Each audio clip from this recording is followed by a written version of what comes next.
আর এর সব থেকে গুরুত্বপূর্ণ তত্ত্ব কোনটা? প্রথম হলো সময়। জন্ম থেকে মৃত্যু পর্যন্ত এই যে সময়, এটাই তো হলো জীবন। দ্বিতীয় হলো জীবন, যাতে আমরা সময়ের সদ্ব্যবহার করি, শ্রেষ্ঠ থেকে শ্রেষ্ঠতর কাজ করার চেষ্টা করি। বহু বছরের এই পরম্পরা, এই সংস্কৃতিকে এগিয়ে নিয়ে যাওয়ার চেষ্টা করি। এই সংসারে আমরা অংশগ্রহণ করতে চেষ্টা করি। তৃতীয় হলো ধন, সেই ধন যা প্রত্যেক ব্যক্তি অর্জন করতে চেষ্টা করেন। এবার এই তিনটি তত্ত্বের মধ্যে একটা সামঞ্জস্য আছে, সমান ব্যাপার আছে। সে ধনই হোক বা সময় হোক বা হোক জীবন। আর সেই সমান ব্যাপার হলো যে যদি আপনি এটা গণনা করতে থাকেন তাহলে তা কমতে থাকে, যদি আপনি এটা ব্যবহার করেন তাহলে তা বাড়তে থাকে। একে সংগঠিত করে রাখতে চেষ্টা করলে এ হাত থেকে ফসকে যায়, কিন্তু যদি আপনি একে সামলে রাখতে শিখে যান তাহলে এমন কাজ করবেন যাতে সংসারের সাথে সাথে পরবর্তী প্রজন্ম লাভবান হবে। যদি কিছু শিখতে চান তাহলে সামলাতে শিখুন, গণনা করা বা সংগঠিত করা নয়। আসুন আর আমার সাথে ভালোবেসে বলুন, রাধা রাধা। এই জীবনে আমাদের দুজন সঙ্গী, এক হলো অন্ধকার আর এক হলো প্রকাশ। এবার যখন এই অন্ধকারে আমরা প্রদীপ জ্বালাই, সেই প্রকাশের জন্য অন্ধকার আমাদের উপর রুষ্ট হয়ে চলে যায়।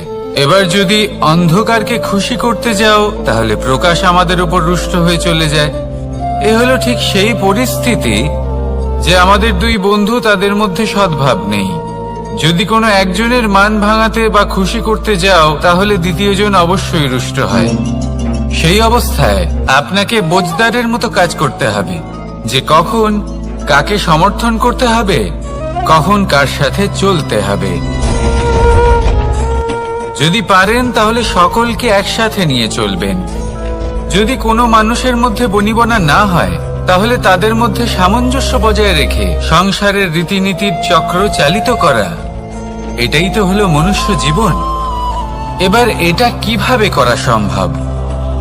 শুধুমাত্র প্রেমের দ্বারা। তাহলে এইভাবেই সবাইকে প্রেমের দ্বারা বেঁধে রাখুন আর আমার সাথে ভালোবেসে বলুন, রাধা রাধা। কিছু মানুষ বড়ই বিচিত্র হন, এমন ভাবে জীবনযাপন করেন যেন তাদের কোনোদিন মৃত্যুই হবে না। নিজেদের অহংকারের বশে একটা কথা ভুলে যান, যে যতই তারা নিঃশ্বাস নিচ্ছেন, যতই তারা জীবনযাপন করছেন, ততই তারা মৃত্যুর দিকে এগিয়ে চলেছেন। কারণ আমাদের এই জীবন তার নিঃশ্বাসের উপর নির্ভরশীল। নিঃশ্বাস চলছে মানে জীবন চলছে। নিঃশ্বাস যদি থেমে যায় তাহলে জীবনও থেমে যাবে।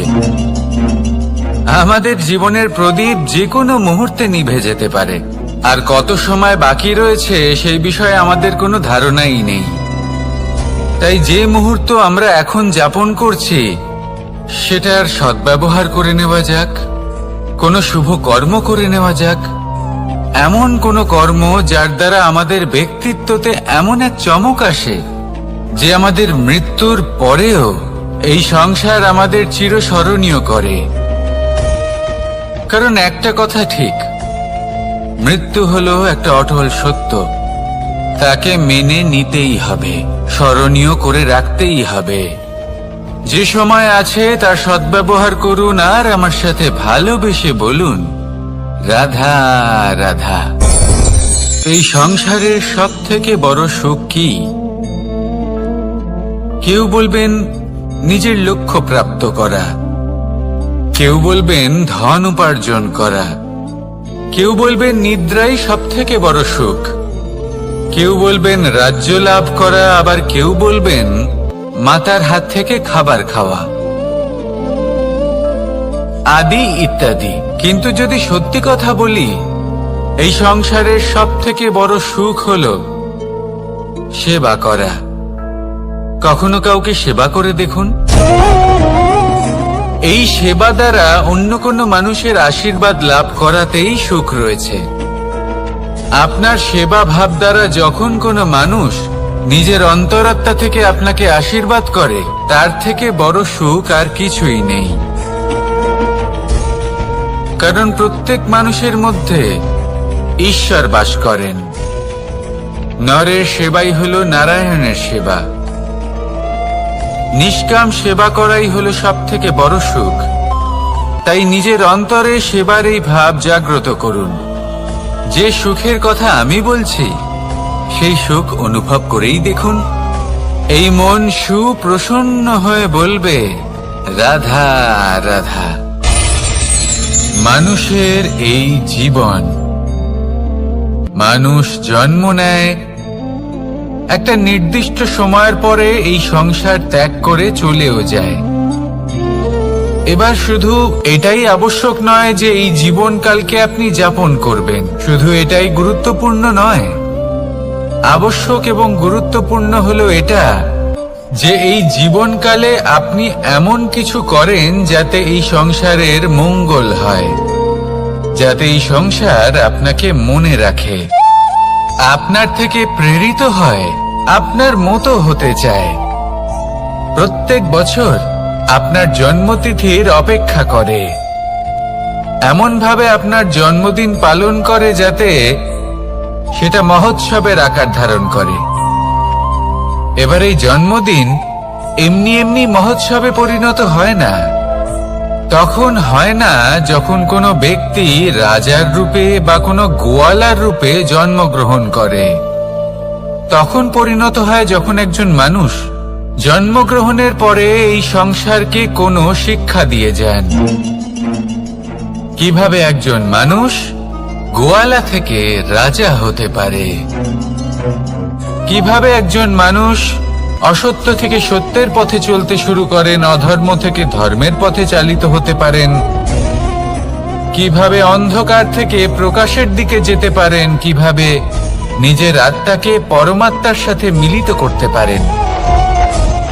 তা সে রামনবমী হোক বা জন্মাষ্টমী হোক, তাদের জীবনের সাথে জড়িত প্রত্যেক মুহূর্ত একটা পরবের আকার ধারণ করে।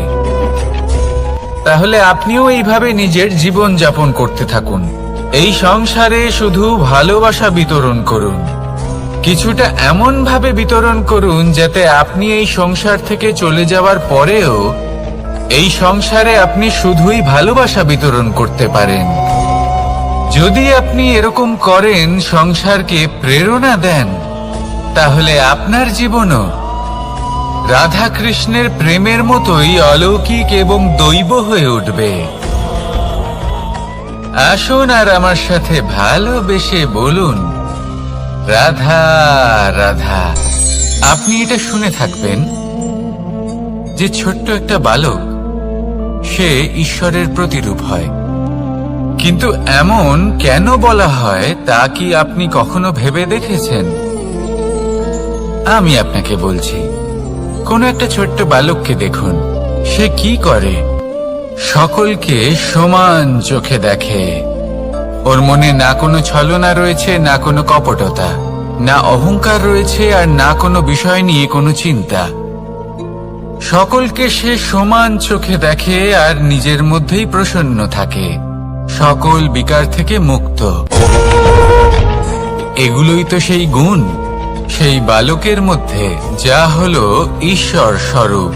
এবার ভেবে দেখুন, যদি প্রত্যেকটা মানুষ এই ছোট বালকের মতো সেই সব গুণ নিজের মধ্যে জাগ্রত করে তোলে, তাহলে কি হবে? তারাও ঈশ্বর তুল্য হয়ে উঠবে। তাই আপনিও এটাই করুন, নিজের মনকে বিকার মুক্ত করুন সেই ছোট্ট বালকের মতো। মনের মধ্যে না কোনো চিন্তা রাখবেন, না মোহ, না ক্রোধ, না কোনো রকমের ছলনা বা কপটতা। সবাইকে সমান চোখে দেখুন আর নিজের মনেই প্রসন্ন থাকতে শিখুন। এই মন প্রেমময় হয়ে বলবে, রাধা রাধা। মানুষের জীবন বড়ই বিচিত্র হয়। যেই মুহূর্তে জন্ম নেয় একটা প্রতিস্পর্ধায় প্রবেশ করতে থাকে। মানুষ জন্ম নেয় আর প্রতিস্পর্ধা শুরু হয়ে যায় ভাই এবং বোনের মধ্যে সর্বশ্রেষ্ঠ হবার, সবার থেকে এগিয়ে থাকার। তারপরে সে যায় গুরুকুলে। নিজের বন্ধুদের মধ্যে সর্বশ্রেষ্ঠ হওয়ার প্রতিস্পর্ধা শুরু হয়। এবার সেখান থেকে বাইরে বেরিয়ে সংসার জীবনে প্রবেশ করে ধন উপার্জনের প্রতিস্পর্ধা শুরু হয়। তা সে যুদ্ধই হোক বা কলা হোক, এই প্রতিস্পর্ধা কখনোই আমাদের পিছু ছাড়ে না। তাই যদি প্রতিস্পর্ধা করতেই হয়, তাহলে আমরা মানুষকে সাহায্য করার প্রতিস্পর্ধা কেন করব না? এমন এক প্রতিস্পর্ধা যাতে যে কেউ জিতুক বা যে কেউ হারুক না কেন, লাভ সকলের হবে। সকলের মধ্যে প্রেম বিতরণ করতে থাকুন, এইভাবেই আনন্দ বিতরণ করতে থাকুন, আর আমার সাথে ভালোবেসে বলুন, রাধা রাধা। দুরকমের প্রাকৃতিক বেগ থাকে। প্রথম হলো বর্ষা। যখন এর বর্ষণ হয় তখন মাটিকে শীতল করে নতুন ফসল ফলায়। আর দ্বিতীয় হয় পবন, যা আমাদের সর্বদা শ্বাসবায়ু প্রদান করে। অশান্ত এই মনকে শান্তি প্রদান করে, এই ক্লান্ত শরীরে স্ফূর্তি প্রদান করে।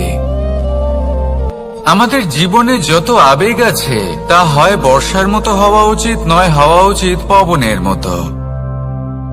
ক্রোধ, মতভেদ, বিবাদ, এগুলো হওয়া উচিত বর্ষার মতো। অর্থাৎ কিছু সময় পরে যেন এরা নিজে থেকেই ছিন্ন ভিন্ন হয়ে চলে যায়। আর যদি পবনের মতো কোনো আবেগ থাকা উচিত, তা হলো প্রেম, যা সর্বদা শ্বাসবায়ু প্রদান করে, সবসময় সাথে থাকে। একে আমরা অনুভব করতে পারি না, কিন্তু এ আমাদের অনুভব করার জন্য প্রাণবায়ু প্রদান করে। আর যখন চক্রবাতের মতো সে ভয়ঙ্কর হয়ে ওঠে, তখন সমগ্র সংসার বদলে দেয়। এর সারমর্ম একটাই, শক্তি। মতভেদ, ক্রোধ, বিবাদের মধ্যে নেই। শক্তি যদি থাকে, তা আছে প্রেমের মধ্যে। তাই এই প্রেমকে মনের মধ্যে রাখুন আর আমার সাথে বলুন, রাধা রাধা। প্রত্যেকটা মানুষ আলাদা হয় আর অত্যন্ত বিশেষ হয়। প্রত্যেক মানুষ ভিন্ন ভিন্ন পরিবেশে পালিত হয়, বড় হয়। প্রত্যেকের নিজস্ব চিন্তা ভাবনা থাকে, নিজস্ব বিচারধারা থাকে। যখন অনেক ভিন্ন বিচারধারা একত্রিত হয়ে যায়, তখন শুরু হয় বিবাদ। এবার এই বিবাদের সময় আপনি দেখবেন, দুই ব্যক্তি যাদের মধ্যে এই বিবাদ হচ্ছে, সবসময় এটা প্রমাণ করতে চান যে তার সামনের ব্যক্তি এবং তার ভাবনা, তার বিচারধারা বা তার বক্তব্য হলো অনুচিত। এবার এটাই যদি প্রেমপূর্বক রূপে আপনি ভেবে দেখতে চেষ্টা করেন যে সামনের ব্যক্তিটির বক্তব্য, তার মানসিকতা আসলে কি, তাতে উচিত ঠিক কি, সেটা আমরা বুঝতে পারি।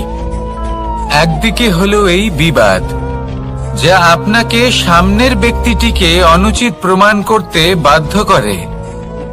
আর অন্যদিকে হলো প্রেম, যা সামনের ব্যক্তিটির যুক্তি বুঝতে সাহায্য করে, তাতে উচিত কি রয়েছে সেটা বুঝতে বাধ্য করে, তাকে মহান হয়ে ওঠার পথে অগ্রসর হতে বাধ্য করে।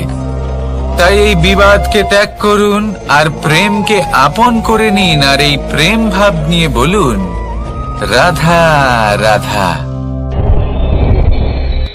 এই সংসারে বড়ই বিচিত্র এক শব্দ আছে, মূল্য।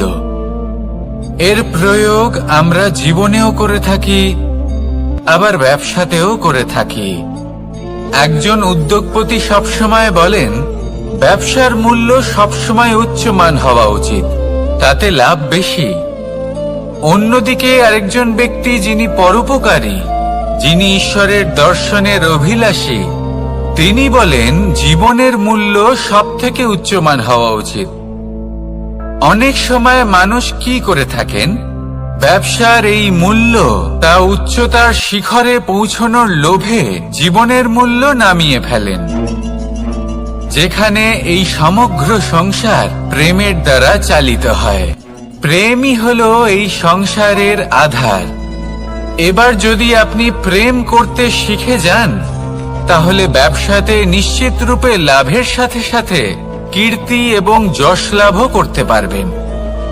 তা আমি নিশ্চিত রূপে বলতে পারি, কারণ ব্যবসাতে ওঠা নামা এসব চলতেই থাকে। জীবনকে আপনি যদি একবার উচ্চতায় নিয়ে যেতে পারেন, তাহলে তা কখনোই নামবে না। আসুন আর আমার সাথে ভালোবেসে বলুন, রাধা রাধা। যা বাধা দেয় তা হলো অবরোধ, যা এগিয়ে নিয়ে যায় তা হলো বিকাশ, আর যা ভাগ করে দেয় তা হলো গুণ। আপনি সবাইকে আনন্দ দিন, তার বদলে আপনিও আনন্দ পাবেন। আপনি সবার মধ্যে প্রেম ছড়ান, আপনিও তার বদলে প্রেমই পাবেন। এই দেখুন না, মেঘেদের দেখুন। এই যে মেঘ, এই মেঘের গুণ এইটা নয় যে এরা জল সংগ্রহ করে রাখে। এদের গুণ হলো এটাই যে এই মেঘ সকলের মধ্যে জল ভাগ করে দেয়। ধরিত্রীর এবং জগতের তৃষ্ণা নিবারণ হয়। সূর্য, সূর্যের গুণ এইটা নয় যে সে সব থেকে বেশি তেজস্বী। তার গুণ হলো এটাই যে সে নিজের তেজ সবার মধ্যে ভাগ করে দিতে পারে। ঠিক সেইভাবেই জীবনে আনন্দ, উল্লাস, প্রেম এই সব কিছুই ভাগ করে নিতে শিখুন। এটাই হলো একটা গুণ, আর তার বদলে আপনি দ্বিগুণ আনন্দ, দ্বিগুণ উল্লাস, দ্বিগুণ প্রেম অবশ্যই পাবেন। যদি আপনি এই সবকিছু নিজের কাছেই জমিয়ে রাখেন, তাহলে আপনি নিজের বিকাশে নিজেই বাধা দেবেন। আসুন আর আমার সাথে ভালোবেসে বলুন, রাধা রাধা। আপনি কখনো মাখনের হাঁড়ি ভেঙেছেন? কত আনন্দ পাওয়া যায়। এই মাখনের হাঁড়ি ভাঙলে পুরো মাখন আমাদের গায়ে এসে পড়ে আর মন উচ্ছ্বসিত হয়ে ওঠে। কিন্তু তার জন্য বালগোপালদের কত চেষ্টা করতে হয় সেটা কখনো ভেবে দেখেছেন? প্রথমে বড়ই পরিশ্রম করে একের উপর এক সাবধানে ওপরে চড়তে হয়, তারপরে ভারসাম্য বজায় রাখতে হয়, পড়ে গেলে হবে না।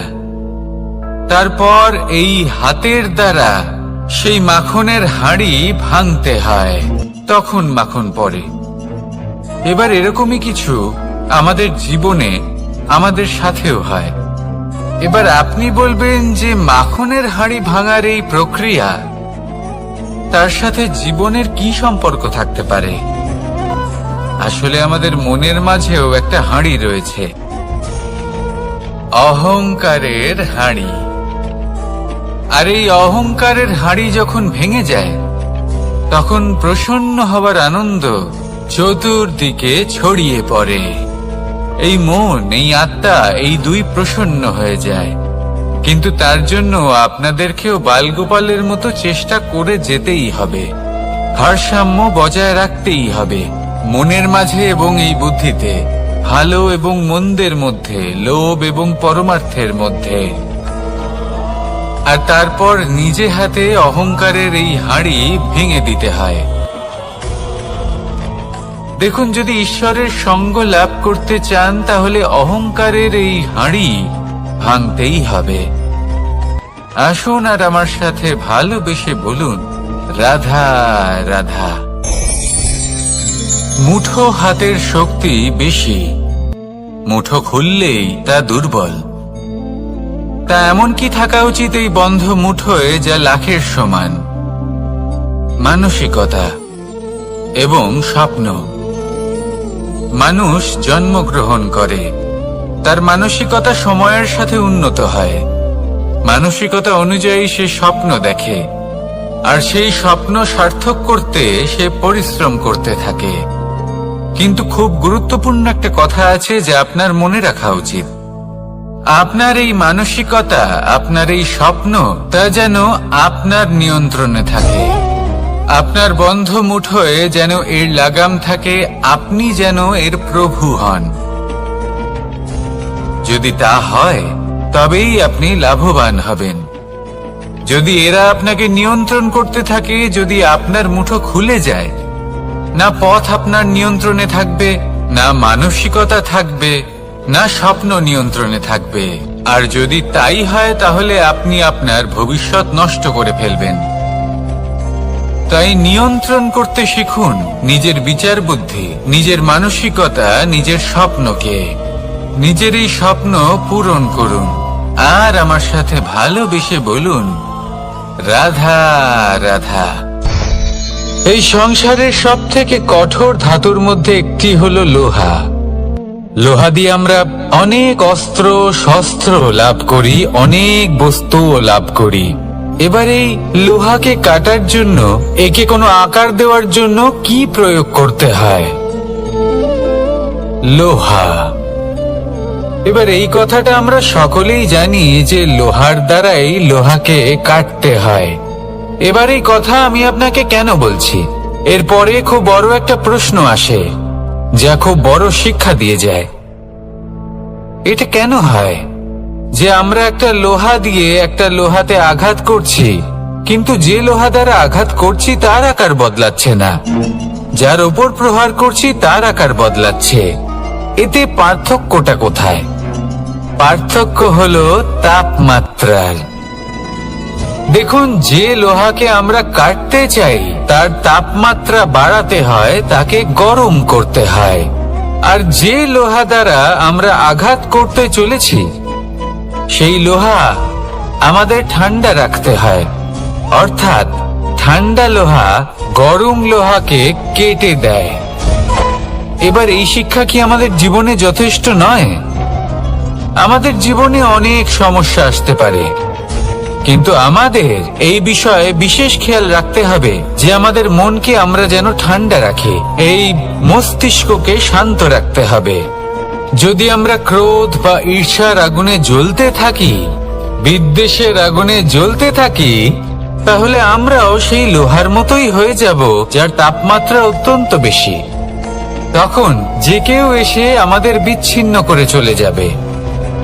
মনে রাখবেন, যিনি যত বেশি স্থির বুদ্ধির অধিকারী, যিনি হলেন সব থেকে বেশি শান্ত, তিনি হলেন সব থেকে বেশি বলশালী। তাহলে শান্ত থাকুন আর আমার সাথে ভালোবেসে বলুন, রাধা রাধা। এই সমগ্র সংসারের সব থেকে গুরুত্বপূর্ণ ব্যক্তি কে? স্বয়ং আপনি। নিজের জন্য তো বটেই, তাই না? কারণ যখন আপনি জন্মগ্রহণ করেন, নিজের চোখ খোলেন, এই সংসারে আসেন, তখনই তো এই সংসারকে আপনি দেখতে পান, অনুভব করতে পারেন। এখানকার আবেগ, এখানকার মানুষজন তখন থেকেই অনুভব করেন। যদি আপনি না থাকেন তাহলে এই সংসারের অস্তিত্ব আপনার কাছে শূন্যের সমান, তাই না? আপনি না থাকলে এই সংসারও আপনার কাছে নেই। এবার সবাই বলবেন যে এ তো সত্যি কথা, সেই অনুযায়ী তো আমার স্বার্থপর হওয়া উচিত, অহংকারী হওয়া উচিত, কারণ আমার কাছে আমিই তো সবকিছু। দৃষ্টিভঙ্গি পাল্টে দেখুন, আপনার কাছে সব থেকে বেশি গুরুত্বপূর্ণ ব্যক্তি কে? আপনি নিজেই। সেই মানুষটি কেমন হওয়া উচিত একটু ভেবে দেখুন।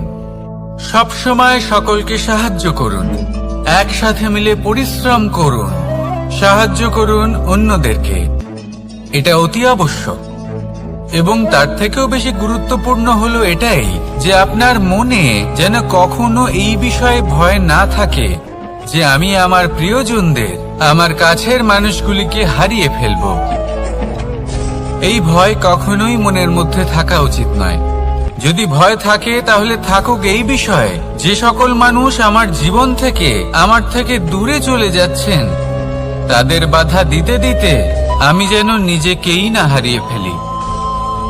নিজের অস্তিত্বকেই না হারিয়ে ফেলি, নিজের ব্যক্তিত্বকে, নিজের বিচারধারাকে, নিজের করুণার শক্তি না হারাই, তাহলে এই ভয় ত্যাগ করুন আর আমার সাথে ভালোবেসে বলুন, রাধা রাধা। মানুষের দুটো রূপ রয়েছে। এক, আমাদের এই মুখ, যা শুধুই চোখে দেখা যায়, আর দ্বিতীয়, আমাদের এই মন, যা শুধুমাত্র অন্তরাত্মা দ্বারা দেখা যায়। এবার আমাদের এই মুখ, তা ঈশ্বর সকলকেই আগে থেকেই প্রদান করেছেন, কিন্তু এই মন কেমন হবে তা আমাদের জীবনের অনুভূতি এবং আমাদের জীবনের লক্ষ্য এগুলি সুনিশ্চিত করে।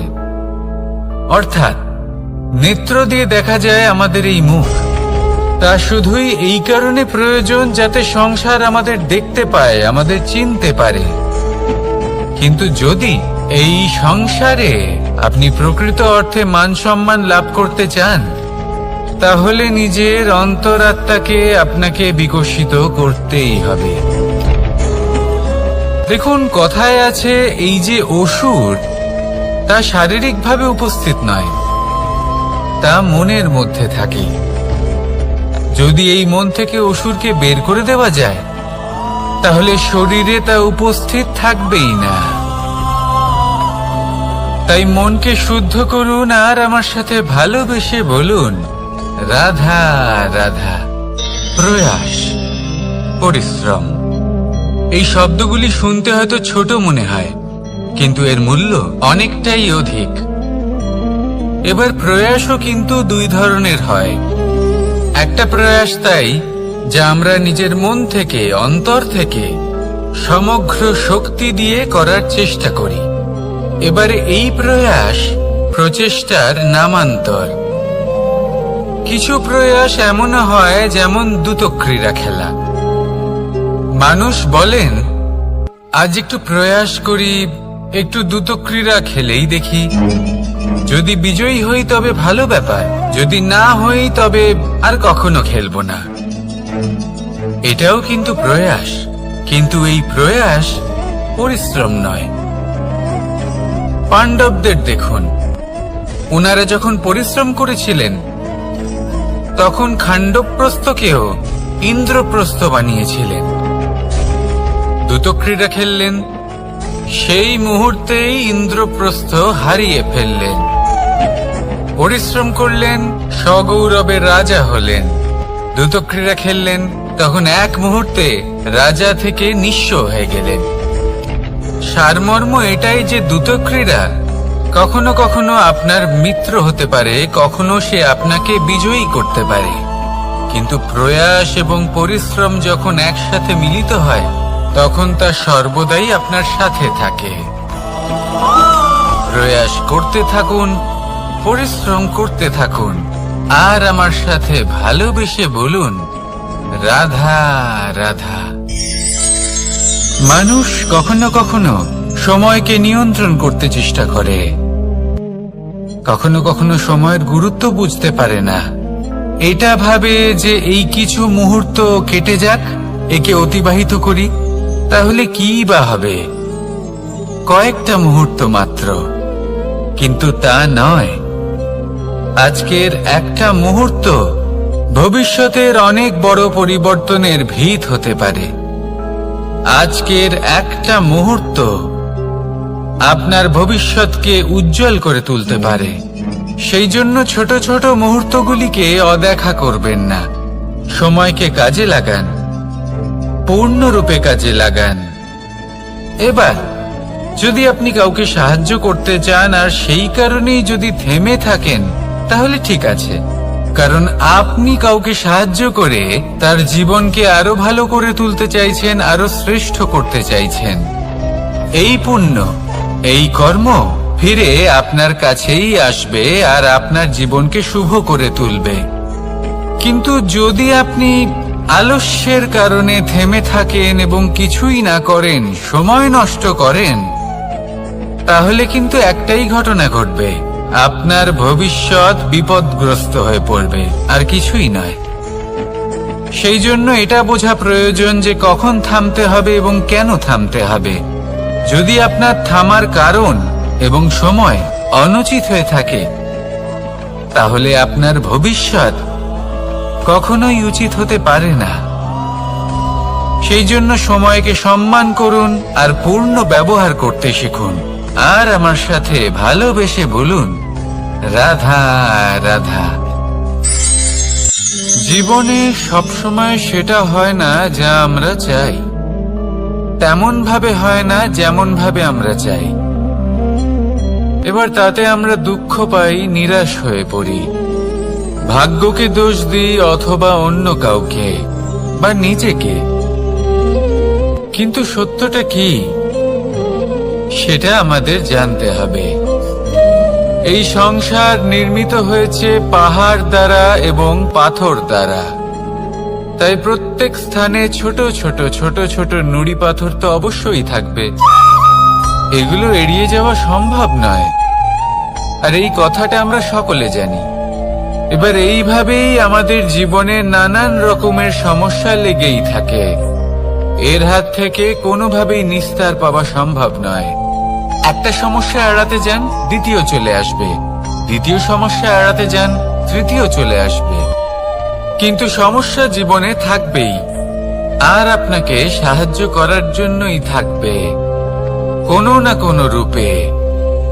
আপনার চারপাশে পাথর আছে, এটা আপনার উপর নির্ভরশীল আপনি কি করবেন, কোন পথে অগ্রসর হবেন এবং কিভাবে অগ্রসর হবেন। এবার দেখুন, এটা তো সবসময় সম্ভব নয় যে আপনার পদতলে ফুলের চাদর থাকবে, এটা তো অসম্ভব। সেই জন্য উচিত এটাই হবে যে আপনি পাদুকা পরিধান করে জীবনে অগ্রসর হন। এর সারমর্ম এটাই, যখনই জীবনে সমস্যা আসবে দৃঢ় হয়ে সম্মুখীন হন এবং এটা বোঝার চেষ্টা করুন যে এই সমস্যা জীবনে কেন এলো, কি শিক্ষা দিয়ে গেল। আপনার মধ্যে দোষ অবশ্যই থাকবে, তাকে গুণে পরিবর্তিত করুন। এই জীবন আরো বেশি সহজ সরল হবে এবং প্রসন্ন হয়ে বলবে, রাধা রাধা। অনেক মানুষ আমাকে এসে বলেন যে কানাই, তোমার কথাগুলি তো আর কি বা বলি, তোমার কথা কি থেকে কি করে ফেলতে পারে, অসম্ভবকে সম্ভব করে ফেলতে পারে। এত শক্তি তোমার কথাতেই রয়েছে, তো অন্য কিছু করার কোনো প্রয়োজনই কোথায়? এবার ওনারা এই কথাটা বুঝতে পারেন না যে জ্ঞান শুধুমাত্র শব্দের সমন্বয় মাত্র। কিন্তু এর অর্থ কি সেটা জানার জন্য অনুভব করা প্রয়োজনীয়, সেই পথে চলা প্রয়োজনীয়। এই অভিজ্ঞতাই আপনাকে অর্থ বুঝিয়ে দেবে। ঠিক যেমন তুমি কর্ম করতে থাকো, ফলের চিন্তা করো না, এটা শুধুই শব্দ। এর সারমর্মটা কি, এর অর্থ কি সেটা বোঝার জন্য সেই পথে আপনাকে অগ্রসর হতেই হবে, সেটা যাপন করতে হবে, কর্ম করতে হবে নিরন্তর। এটা ভাবলে হবে না যে আমি কি আমার কর্মের ফল আদৌ পাবো কিনা, তবেই আপনি এই কথার অর্থ বুঝতে পারবেন। কখনো ভেবে দেখবেন, আমাদের বাড়িতে যারা জ্যেষ্ঠ আছেন, বড় আছেন, আমরা তাদের পুজো করি, তাদের সেবা করি, আমরা তাদের চরণ স্পর্শ করি। কেন? কারণ ওনাদের কাছে আমাদের থেকে অনেক বেশি জীবনের অভিজ্ঞতা থাকে। জীবনে শুধুমাত্র জ্ঞান শোনাটা প্রয়োজনীয় নয়, তা বুঝতে পারা প্রয়োজনীয়। তা যদি যাপন করেন তবেই অভিজ্ঞতা হবে, তবেই প্রকৃত অর্থ বুঝতে পারবেন। তাহলে জ্ঞান শুধু শুনবেন না, বুঝুন, তাকে আচরণে আনুন এবং আমার সাথে ভালোবেসে বলুন, রাধা রাধা। এই সংসারের সব থেকে গুরুত্বপূর্ণ তত্ত্ব কোনটা? প্রথম হলো সময়। জন্ম থেকে মৃত্যু পর্যন্ত এই যে সময়, এটাই তো হলো জীবন। দ্বিতীয় হলো জীবন, যাতে আমরা সময়ের সদ্ব্যবহার করি, শ্রেষ্ঠ থেকে শ্রেষ্ঠতর কাজ করার চেষ্টা করি। বহু বছরের এই পরম্পরা, এই সংস্কৃতিকে এগিয়ে নিয়ে যাওয়ার চেষ্টা করি। এই সংসারে আমরা অংশগ্রহণ করতে চেষ্টা করি। তৃতীয় হলো ধন, সেই ধন যা প্রত্যেক ব্যক্তি অর্জন করতে চেষ্টা করেন। এবার এই তিনটি তত্ত্বের মধ্যে একটা সামঞ্জস্য আছে, সমান ব্যাপার আছে। সে ধনই হোক বা সময় হোক বা হোক জীবন। আর সেই সমান ব্যাপার হলো যে যদি আপনি এটা গণনা করতে থাকেন তাহলে তা কমতে থাকে, যদি আপনি এটা ব্যবহার করেন তাহলে তা বাড়তে থাকে। একে সংগঠিত করে রাখতে চেষ্টা করলে এ হাত থেকে ফসকে যায়, কিন্তু যদি আপনি একে সামলে রাখতে শিখে যান তাহলে এমন কাজ করবেন যাতে সংসারের সাথে সাথে পরবর্তী প্রজন্ম লাভবান হবে। যদি কিছু শিখতে চান তাহলে সামলাতে শিখুন, গণনা করা বা সংগঠিত করা নয়। আসুন আর আমার সাথে ভালোবেসে বলুন, রাধা রাধা। এই জীবনে আমাদের দুজন সঙ্গী, এক হলো অন্ধকার আর এক হলো প্রকাশ। এবার যখন এই অন্ধকারে আমরা প্রদীপ জ্বালাই, সেই প্রকাশের জন্য অন্ধকার আমাদের উপর রুষ্ট হয়ে চলে যায়। এবার যদি অন্ধকারকে খুশি করতে যাও তাহলে প্রকাশ আমাদের উপর রুষ্ট হয়ে চলে যায়। এ হলো ঠিক সেই পরিস্থিতি যে আমাদের দুই বন্ধু, তাদের মধ্যে সদ্ভাব নেই। যদি কোনো একজনের মান ভাঙাতে বা খুশি করতে যাও তাহলে দ্বিতীয়জন অবশ্যই রুষ্ট হয়। সেই অবস্থায় আপনাকে বোঝদারের মতো কাজ করতে হবে যে কখন কাকে সমর্থন করতে হবে, কখন কার সাথে চলতে হবে। যদি পারেন তাহলে সকলকে একসাথে নিয়ে চলবেন। যদি কোনো মানুষের মধ্যে বনিবনা না হয় তাহলে তাদের মধ্যে সামঞ্জস্য বজায় রেখে সংসারের রীতিনীতির চক্র চালিত করা, এটাই তো হলো মনুষ্য জীবন। এবার এটা কিভাবে করা সম্ভব? শুধুমাত্র প্রেমের দ্বারা। তাহলে এইভাবেই সবাইকে প্রেমের দ্বারা বেঁধে রাখুন আর আমার সাথে ভালোবেসে বলুন, রাধা রাধা। কিছু মানুষ বড়ই বিচিত্র হন, এমন ভাবে জীবনযাপন করেন যেন তাদের কোনোদিন মৃত্যুই হবে না। নিজেদের অহংকারের বশে একটা কথা ভুলে যান যে যতই তারা নিঃশ্বাস নিচ্ছেন, যতই তারা জীবনযাপন করছেন, ততই তারা মৃত্যুর দিকে এগিয়ে চলেছেন। কারণ আমাদের এই জীবন তার নিঃশ্বাসের ওপর নির্ভরশীল। নিঃশ্বাস চলছে মানে জীবন চলছে।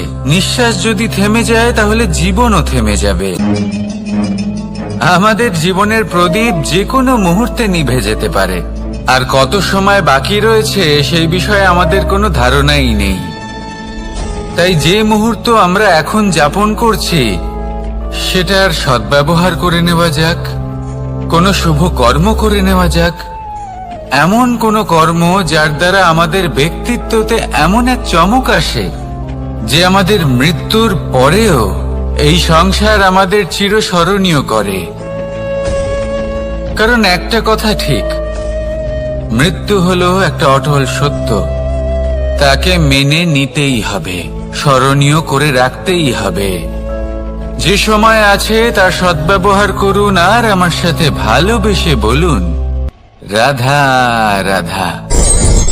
এই সংসারের সব থেকে বড় সুখ কি?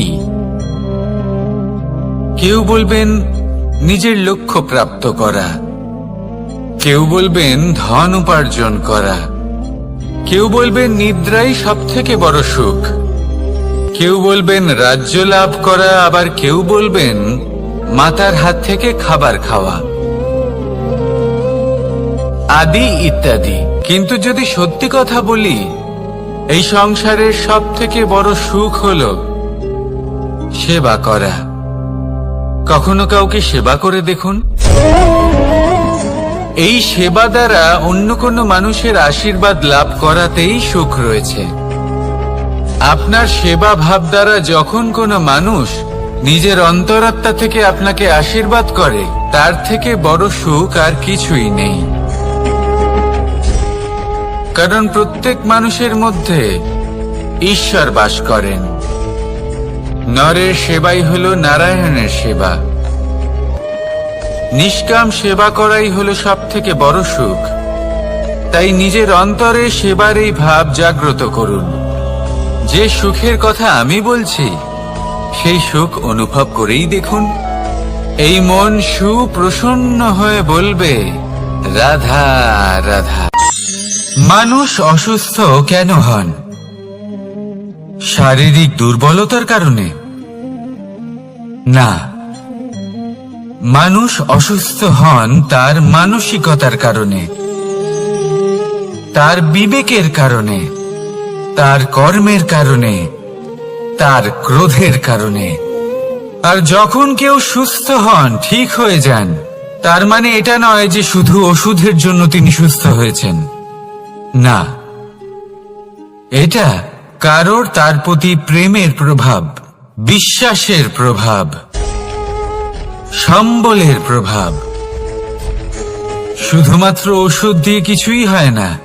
যদি মনে প্রেম থাকে, বিবেক থাকে, বিশ্বাস থাকে, সম্বল থাকে, তবেই সেই ওষুধ কাজ করতে পারে। তাই মনে রাখবেন, এই জীবন হলো অত্যন্ত ছোট। মনে প্রেম ভাব রাখুন, মিত্রতা করুন, শত্রুতা নয়। ভালোবাসুন, বিদ্বেষ নয়। আর এই ভালোবাসার সাথেই বলুন, রাধা রাধা। জীবন, এই জীবনের সত্য কি? জন্ম, যেখান থেকে জীবন আরম্ভ হয়, নাকি সমাপ্তি? মৃত্যু, যেখানে জীবন শেষ হয়ে যায়। জীবনের সত্য এটা নয়, সব কিছু এটা নয়। ভালো করে ভেবে দেখলে কিছুই যায় আসে না যে আপনার জন্ম কোথায় হয়েছে, কিভাবে হয়েছে। এতেও কিছু যায় আসে না যে আপনার মৃত্যু কোথায় হবে, কিভাবে হবে। যায় আসে তখন, গুরুত্বপূর্ণ হলো এটাই যে জীবন আপনি যাপন করেছেন তার উদ্দেশ্য কি ছিল, কি ভাবনা নিয়ে আপনি বেঁচেছেন। এখন যদি আপনি এমন কিছু করেন যার দ্বারা এই সংসার আপনার থেকে জীবন যাপনের প্রেরণা পেতে পারে, মৃত্যুর পরেও আপনার কর্ম দেখে তা স্মরণ করে জীবনে বাঁচতে শেখেন, তাহলে তার তাৎপর্য হলো আপনি নিজের কর্মের দ্বারা, নির্বাচনের দ্বারা অমর হয়ে গেছেন। দেখুন, জীবনে দুশ্চিন্তা করা হলো বৃথা, মৃত্যুর ভয়ও হলো বৃথা। কারণ আত্মা কখনো মরে না, তাকে কেউ শেষ করতে পারে না। না কাল, না মৃত্যু, আর না সময়। যদি এমন কিছু থাকে যা আপনার আত্মাকে শেষ করে দিতে পারে, তাহলে তা আপনারই নিজের দুষ্কর্ম। তাই এই যে জীবনকাল আপনার কাছে রয়েছে, তাতে শুধু শুভ কর্ম করুন, দুশ্চিন্তা করা ত্যাগ করুন। এমন কর্ম করুন যা দেখে সংসার উচিত পথে চলে আসবে, শুভ কর্ম করবে।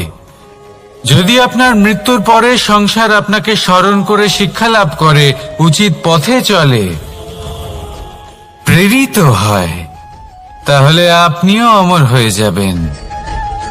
আসুন আমার সাথে ভালোবেসে বলুন, রাধা রাধা। কথায় আছে, যা কিছু অন্তর থেকে নিঃসৃত হয় তা অশুভ হয় না। অশুভ হলো সেই বোধ, সেই ইচ্ছে যা অন্তর থেকে নিঃসৃত হলেও কখনোই বিবেকের দ্বারা পরখ করা হয় না। এমনই একটা অনুভূতি হলো ক্রোধ। এই ক্রোধ আপনার বিবেকই হরণ করে নেয়, আপনার করুণা হরণ করে নেয়। আপনি ভাবনা চিন্তা করার যোগ্যতাই হারিয়ে ফেলেন। এবার যদি আপনি সংসারকে নিয়ন্ত্রণ করতে চান, ভবিষ্যতের ওপর নিয়ন্ত্রণ রাখতে চান, বর্তমানের ওপর নিয়ন্ত্রণ রাখতে চান, তাহলে প্রথমে নিজের ক্রোধের উপর নিয়ন্ত্রণ করা শিখতে হবে, কারণ এই ক্রোধ আপনার বন্ধু নয়, এ আপনার শক্তি নয়, এ হলো আপনার দুর্বলতা, আর এটা শত্রুর শক্তি বাড়িয়ে তোলে, আর শেষ পর্যন্ত ক্ষতি আপনারই হয়। তাই এই ক্রোধকে নিজের নিয়ন্ত্রণে রাখুন। অশুভ মন্তব্য আপনা থেকেই অসফল হয়ে যাবে। আসুন আমার সাথে ভালোবেসে বলুন, রাধা রাধা।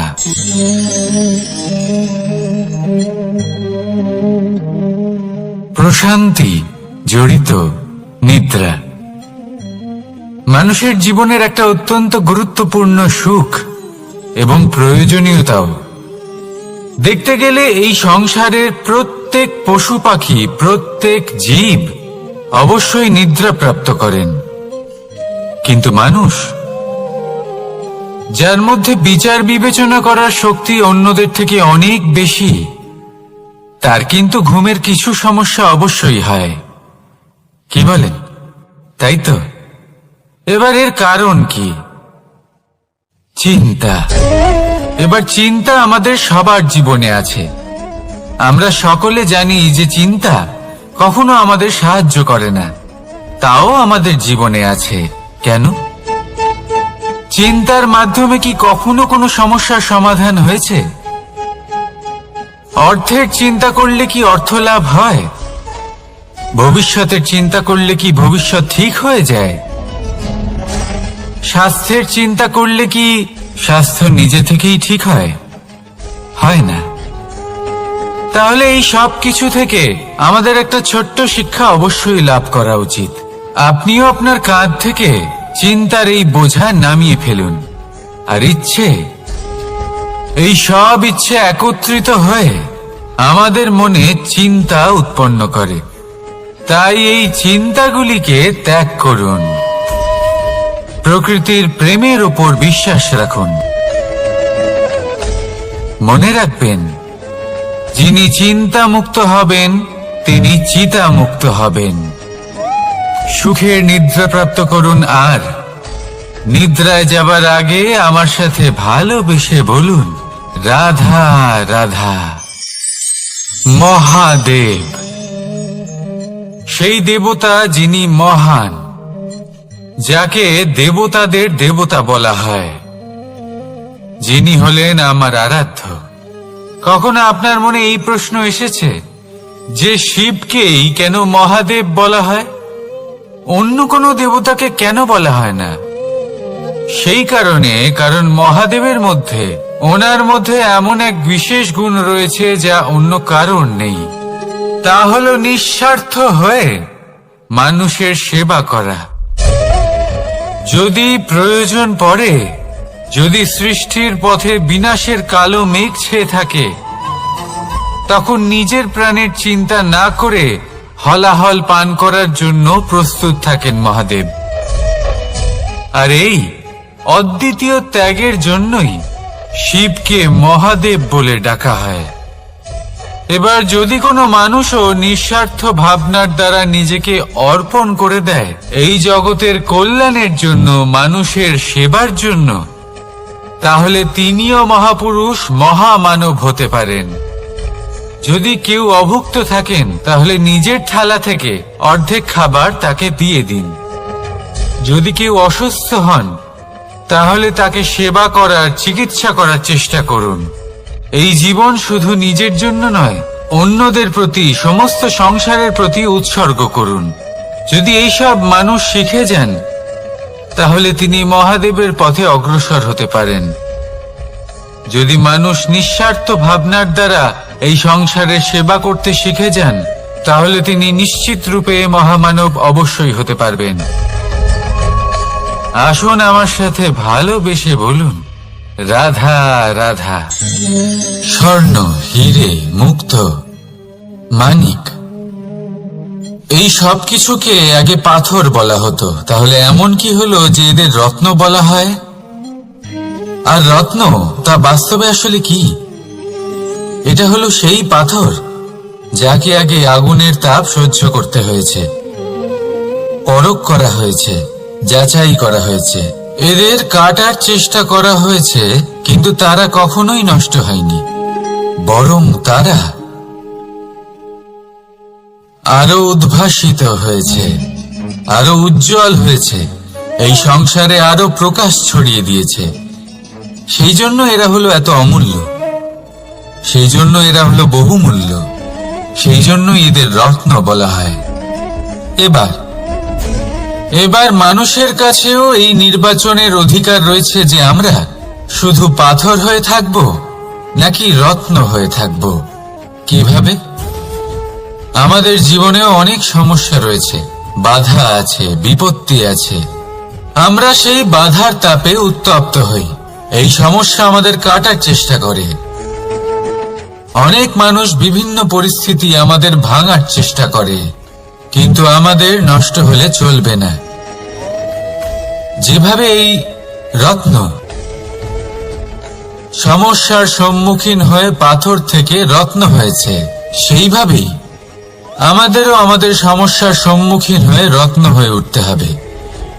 এই সংসারে প্রকাশের স্রোত হয়ে উঠতে হবে। তাহলে এটাই করুন আর আমার সাথে ভালোবেসে বলুন, রাধা রাধা। সংসারে সব থেকে বড় শক্তি আসলে কি? কেউ বলবেন শারীরিক শক্তি, কেউ বলবেন অস্ত্রের শক্তি, কেউ বলবেন জ্ঞানের শক্তি। ঠিক আছে, কিন্তু যদি আমি বলি সংসারের সব থেকে বড় শক্তি হলো শক্তি কোনো এক তথ্যের, আগে হ্যাঁ, তথ্য।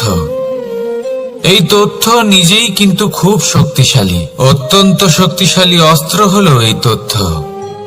আর সত্যি বলতে অনুচিত তথ্যের থেকে অনেক বেশি ঘাতক হলো অসম্পূর্ণ তথ্য। যেরকম আজ শাম্ব রুক্মির সাথে করেছে, ওকে অসম্পূর্ণ তথ্য দিয়েছে, তার ফলে বিনাশ হলো। যদি এইভাবেই আপনার কাছেও কোনো অসম্পূর্ণ তথ্য আসে, আর যদি আপনি তা পরখ না করে দেখেন, যাচাই না করে দেখেন, আর নিজের কর্ম করেন, তাহলে উত্থানের বদলে আপনি পতনের সম্মুখীন হবেন। বিকাশের বদলে আপনার বিনাশ হয়ে যাবে। মনে রাখবেন একটা অত্যন্ত গুরুত্বপূর্ণ কথা, সঠিক তথ্য পাওয়া সঠিক তথ্য দেওয়ার থেকে অনেক বেশি গুরুত্বপূর্ণ। আশা করি এই কথা আপনি বুঝেছেন। জীবনে যখনই কোনো তথ্য আপনি পাবেন, সেই বিষয়ে ভেবে দেখুন, পরখ করে দেখুন, যাচাই করুন, তারপর নিজের কর্ম করুন। আর আমার সাথে ভালোবেসে বলুন, রাধা রাধা। ধর্ম এবং প্রেম, এই দুই হলো একই মুদ্রার দুই পিঠ। যদি এদের মধ্যে কোনোটা নষ্ট হয়ে যায়, তাহলে দ্বিতীয়টাও থাকে না। কখনো ভেবেছেন এমন কেন হয়? তার জন্য আগে আপনাকে বুঝতে হবে যে ধর্ম আসলে কি। ধর্ম সেটাই যা এই সংসারের প্রত্যেক মানুষকে একে অপরের সাথে সুখ এবং শান্তিতে থাকতে প্রেরণা যোগায়। এই প্রেরণার আধার হলো প্রেম। প্রেম সেটাই যা আপনার মধ্যে অন্য কারোর প্রতি করুণাবোধ জাগিয়ে তোলে, সম্মান জাগিয়ে তোলে। এবার যদি প্রেম চলে যায়, তাহলে সবার আগে বিনাশ হবে সম্মান আর করুণাবোধের। এবার যেখানে না প্রেম রয়েছে, না সম্মান রয়েছে, না করুণা রয়েছে, সেখানে ধর্ম কিভাবে বাস করবে? অশুভ ইচ্ছে জাগ্রত হয়ে ওঠে, ক্রোধ জাগ্রত হয়ে ওঠে, অহংকার জাগ্রত হয়ে ওঠে, আর তারপর আরম্ভ হয় অধর্মের। তাই যা যা ভাবনা আপনার অন্তরে প্রবেশ করছে, করতে দিন, কিন্তু যাই হোক না কেন, এই প্রেমকে নিজের থেকে দূরে যেতে দেবেন না। এই প্রেমকে চিরকাল নিজের কাছে রাখুন, নিজের হৃদয়। আর এই প্রেম ভাব নিয়ে বলুন, রাধা রাধা। এই সংসারে আমাদের জীবনের সব থেকে বড় দোষ কি আপনি জানেন? কেউ বলবেন লোভ, কেউ বলবেন লালসা, কেউ বলবেন অসত্য। দেখুন, দুঃখের মূল কারণ হলো পরিশ্রম না করা। কিছু মানুষ ভাবেন যে আমি জীবনে কোনো পরিশ্রম করব না, অথচ আমি সবকিছু প্রাপ্ত করতে চাই। আর এমন এক কারণের জন্যই দূতের মতো খেলা আমাদের জীবনে প্রবেশ করার সুযোগ পায়। দূত, এই দূত আসলে কি? দূত অর্থাৎ কোনো পরিশ্রম ছাড়াই অন্য কেউ পরিশ্রম করে যা অর্জন করেছেন, যে সুখ সুবিধা অর্জন করেছেন, তা নিজের জন্য শুধুমাত্র একটা খেলার মাধ্যমে নিজের করে নেবার ইচ্ছে। আর এই ইচ্ছে অত্যন্ত বিনাশকারী হতে পারে। এই ইচ্ছে যদি আপনার বিবেক, আপনার মন, আপনার চেতনা, আপনার ভাবনা প্রবাহিত করে ফেলে, তারপরে আপনি চেষ্টা করতে শুরু করে দেবেন, আর সেইখান থেকেই আপনার পতন শুরু হবে। এই চেষ্টা করবেন যে অন্য কারোর জীবনের সমস্ত ধন, তার সমস্ত জীবন সম্পূর্ণভাবে নিজের করে নেওয়া। কারণ প্রথমে আশা জাগ্রত হয়, আর এই আশা হতাশায় পরিণত হতে সময় লাগে না।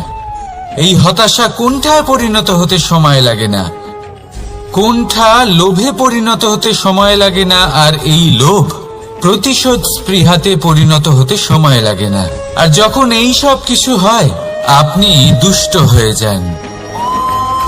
আর সবাই জানেন যে প্রত্যেক দুষ্ট ব্যক্তির পতন হলো অবশ্যম্ভাবী। তাই নিজেকে দূতের থেকে দূরে রাখুন আর পরিশ্রমকে নিজের কাছে টেনে নিন।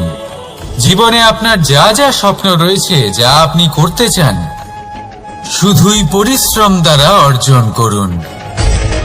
তাহলে তাই করুন, আর আমার সাথে ভালোবেসে বলুন, রাধা রাধা। জীবনে কিছু শেখা অত্যন্ত গুরুত্বপূর্ণ।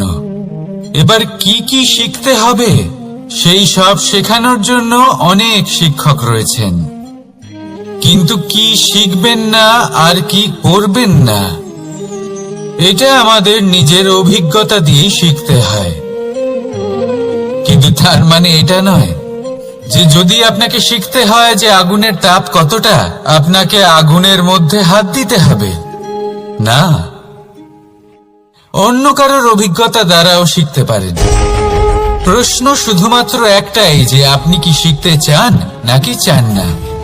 যদি আপনি এটাই ভাবেন যে আমি শুধুই নিজের অভিজ্ঞতা দ্বারাই শিখতে চাই, তাহলে জীবনকাল ছোট মনে হবে, অনেক কিছুই শিখতে পারবেন না। তাই নিজের সাথে সাথে বড়দের অভিজ্ঞতার দ্বারাও শেখা শুরু করে দিন। এই সংসারের অভিজ্ঞতা দ্বারা শিখতে শুরু করে দিন। আর এটা নিশ্চিত রূপে শেখা আবশ্যক যে কখন কি করবেন না, কোথায় থামতে হবে আর কোথায় থামবেন না। তাহলে আসুন আর আমার সাথে ভালোবেসে বলুন, রাধা রাধা। ভোজন। এবার ভোজন সংগ্রহ করার জন্য মানুষ কি না করেন, সব সময় চেষ্টা করতে থাকেন। ফসল উৎপাদনের জন্য অনেক পরিশ্রম করতে থাকেন, কিন্তু অনেক সময় অনেক পরিশ্রম করার পরেও ফসল ভালো উৎপাদন হয় না। এর কারণ কি? কারণ হলো এটাই যে আপনি পরিশ্রম হয়তো অনেক করেছেন, কিন্তু আপনার নজর তো সেই বীজের দিকে ছিলই না যা আপনি রোপণ করেছেন। সেই জন্য সব সময় কোনো বীজ রোপণ করার আগে তাকে পরখ করে দেখুন, তা অত্যন্ত আবশ্যক। আর সেইভাবেই যখনই কোনো কর্মের প্রশ্ন আসে, তাহলে সেখানে শুধুমাত্র পরিশ্রম যথেষ্ট নয়। সেই কাজের প্রতি আপনার কর্তব্য কি, আপনার উদ্দেশ্য কি, সেটা জানা হলো অত্যন্ত গুরুত্বপূর্ণ। তাই কর্ম করুন, কিন্তু সেই কর্মের প্রতি আপনার যা উদ্দেশ্য তার মাহাত্ম্য বুঝতে চেষ্টা করুন। তাহলে আসুন আমার সাথে ভালোবেসে বলুন, রাধা রাধা। জীবনে যখনই কোনো বস্তু বা সুখ স্বাচ্ছন্দ্য অধিক মাত্রায় আপনার কাছে চলে আসে, তখন নিজেকে শ্রেষ্ঠ মনে করার একটা প্রবণতা দেখা যায়, যা হয় আত্মবিশ্বাসে পরিণত হয়, নয়তো অহংকারে। এবার আত্মবিশ্বাস আর অহংকারের মধ্যে অনেক বড় পার্থক্য রয়েছে। আমি এটা করতে পারি, আমি ওটাও করতে পারি, এ হলো আত্মবিশ্বাস। শুধুমাত্র আমি এটা করতে পারি, শুধুমাত্র আমি ওটাও করতে পারি, আমি হলাম সর্বশ্রেষ্ঠ, এটা হলো অহংকার। এবার এই অহংকারের ধ্বনি অনেক দূর প্রবাহিত হয়, আর এর প্রহার সর্বপ্রথম আপনাকে বিপর্যস্ত করে। এবার এই অহংকার এর বিপরীত শব্দ হলো বিনয়, অর্থাৎ নিজের ঊর্ধ্বে উঠে অন্যের বিষয় ভাবনা চিন্তা করা, সংসারের বিষয়ে ভাবা। এই বিনয়ী হবার চেষ্টা করুন, একের থেকে অনেক হওয়ার চেষ্টা করুন এবং একসাথে থাকার চেষ্টা করুন। নিশ্চিত রূপেই আপনি বিকাশের কারণ হবেন। মত্ততা থেকে নিজেকে দূরে রাখুন, অহংকার থেকে নিজেকে দূরে রাখুন। এই মন প্রসন্ন হয়ে বলবে, রাধা রাধা। কোনো এক বস্ত্রে যদি ছোট্ট একটা ছিদ্র উৎপন্ন হয়, আর যদি আমরা তার দিকে নজর না দিই, তাহলে সময়ের সাথে সমগ্র বস্ত্র ছিঁড়ে যায় আর কোনো কাজে আসে না। যদি কোনো একটা নৌকাতে ছোট্ট একটা ছিদ্র উৎপন্ন হয়, তাহলে সময়ের সাথে পুরো নৌকাই জলে ডুবে যায়। লক্ষ্যের দিকে অগ্রসর হওয়ার সময় একটা ছোট্ট ভুল আপনি যদি করে ফেলেন, তাহলে আপনাকে তার লক্ষ্যের থেকে দূরে করে দিতে পারে। এমনটা এই সম্পর্কের সাথেও হয়ে থাকে। কোনো একটা ছোট্ট কথা, একটা ছোট্ট মনোমালিন্য যদি সম্পর্কে আসে এবং সেটা না মেটানো হয়, তাহলে সেই সমগ্র সম্পর্কটা, অনেক বড় বড় সম্পর্ক ভেঙে যেতে পারে। যদি আপনার সম্পর্কে ছোট্ট একটা ছিদ্র উৎপন্ন হয়, তাহলে প্রেমের সূচ আর স্নেহের সুতো দ্বারা সেলাই করে ফেলুন, যাতে আপনার এই সম্পর্ক অটুট থাকে এবং প্রেম দ্বারা পরিপূর্ণ থাকে। আসুন আমার সাথে ভালোবেসে বলুন, রাধা রাধা। দু রকমের প্রাকৃতিক বেগ থাকে। প্রথম হলো বর্ষা। যখন এর বর্ষণ হয়, তখন মাটিকে শীতল করে নতুন ফসল ফলায়। আর দ্বিতীয় হয় পবন, যা আমাদের সর্বদা শ্বাসবায়ু প্রদান করে। অশান্ত এই মনকে শান্তি প্রদান করে, এই ক্লান্ত শরীরে স্ফূর্তি প্রদান করে। আমাদের জীবনে যত আবেগ আছে, তা হয় বর্ষার মতো হওয়া উচিত, নয় হওয়া উচিত পবনের মতো। ক্রোধ, মতভেদ, বিবাদ, এগুলো হওয়া উচিত বর্ষার মতো। অর্থাৎ কিছু সময় পরে যেন এরা নিজে থেকেই ছিন্ন ভিন্ন হয়ে চলে যায়। আর যদি পবনের মতো কোনো আবেগ থাকা উচিত, তা হলো প্রেম, যা সর্বদা শ্বাসবায়ু প্রদান করে, সবসময় সাথে থাকে। একে আমরা অনুভব করতে পারি না, কিন্তু এই আমাদের অনুভব করার জন্য প্রাণবায়ু প্রদান করে।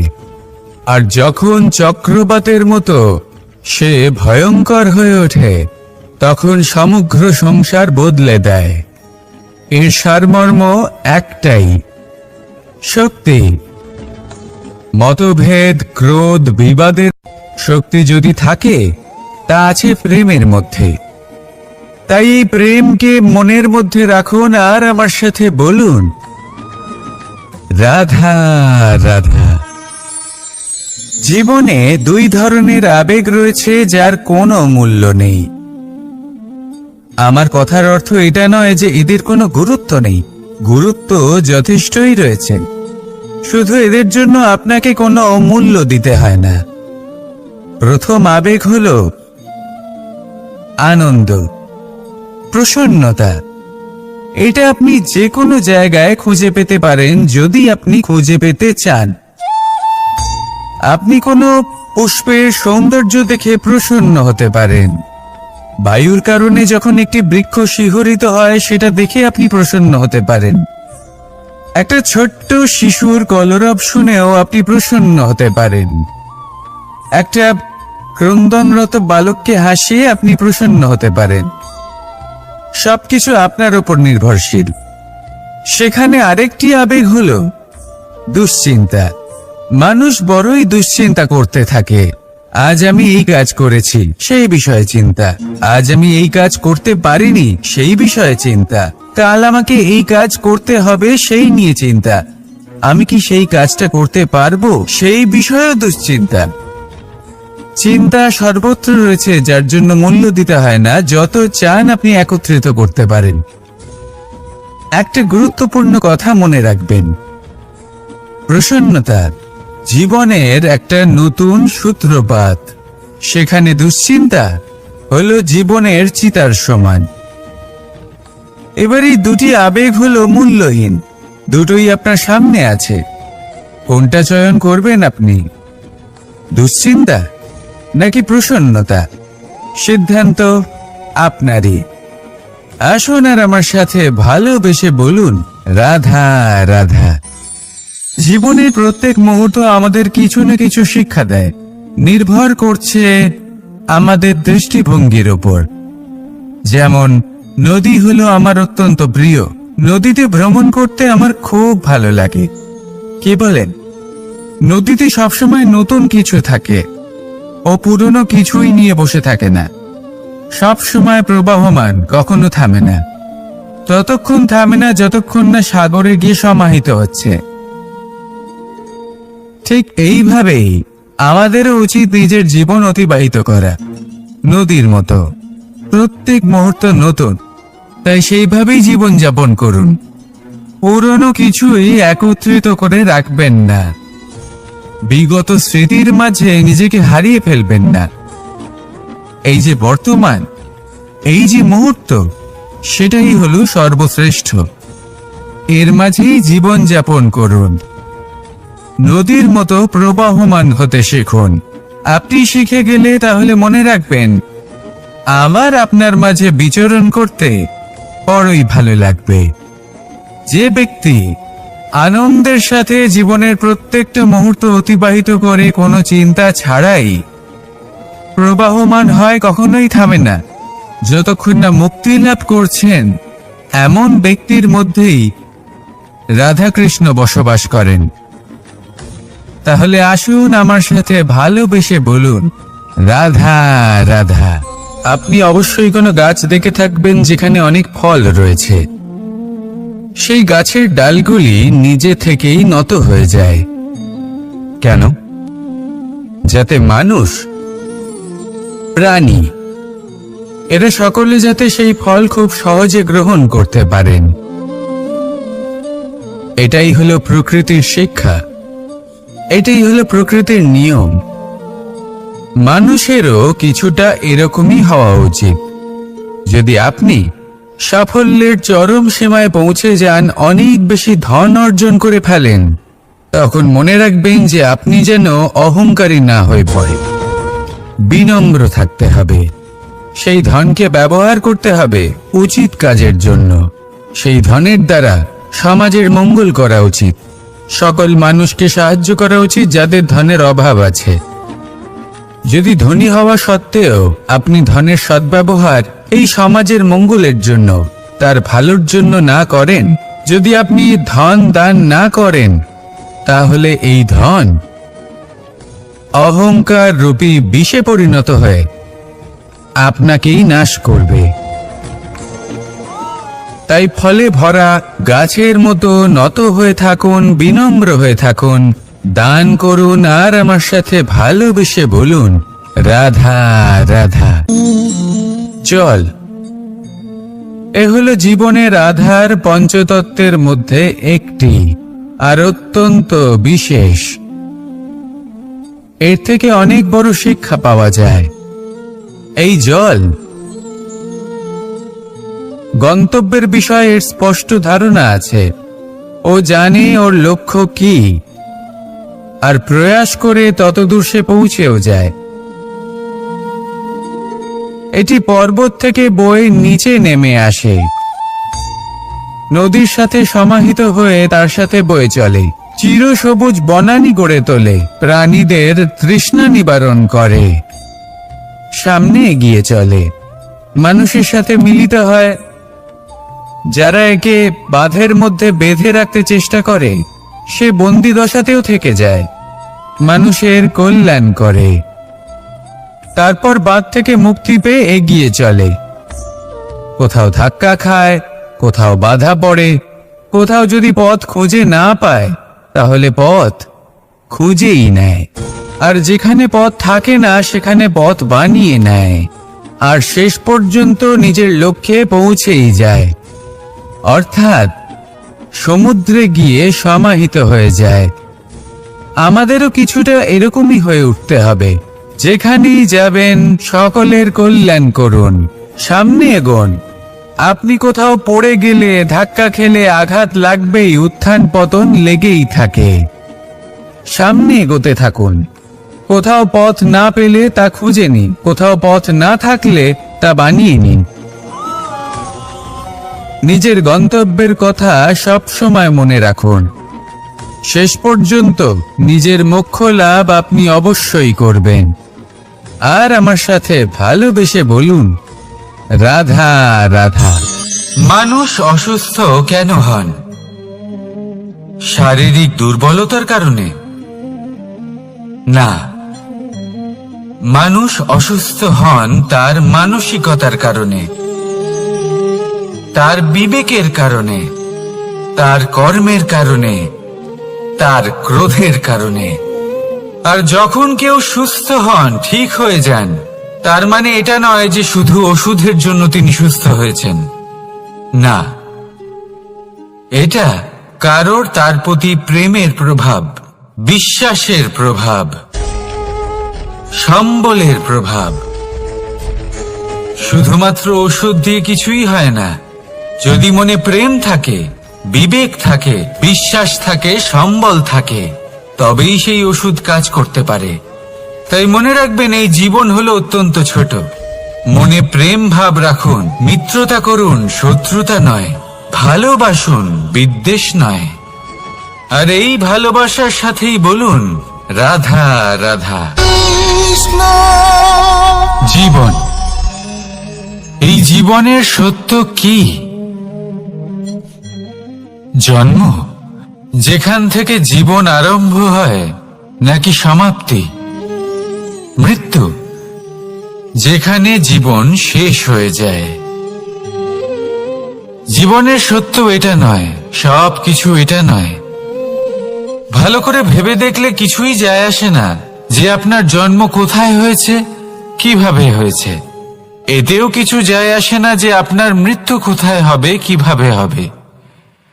যায় আসে তখন, গুরুত্বপূর্ণ হলো এটাই, যে জীবন আপনি যাপন করেছেন তার উদ্দেশ্য কি ছিল, কি ভাবনা নিয়ে আপনি বেঁচেছেন। এখন যদি আপনি এমন কিছু করেন যার দ্বারা এই সংসার আপনার থেকে জীবন যাপনের প্রেরণা পেতে পারে, মৃত্যুর পরেও আপনার কর্ম দেখে তা স্মরণ করে জীবনে বাঁচতে শেখেন, তাহলে তার তাৎপর্য হলো আপনি নিজের কর্মের দ্বারা, নির্বাচনের দ্বারা অমর হয়ে গেছেন। দেখুন, জীবনে দুশ্চিন্তা করা হলো বৃথা, মৃত্যুর ভয়ও হলো বৃথা। কারণ আত্মা কখনো মরে না, তাকে কেউ শেষ করতে পারে না। না কাল, না মৃত্যু, আর না সময়। যদি এমন কিছু থাকে যা আপনার আত্মাকে শেষ করে দিতে পারে, তাহলে তা আপনারই নিজের দুষ্কর্ম। তাই এই যে জীবনকাল আপনার কাছে রয়েছে, তাতে শুধু শুভ কর্ম করুন, দুশ্চিন্তা করা ত্যাগ করুন।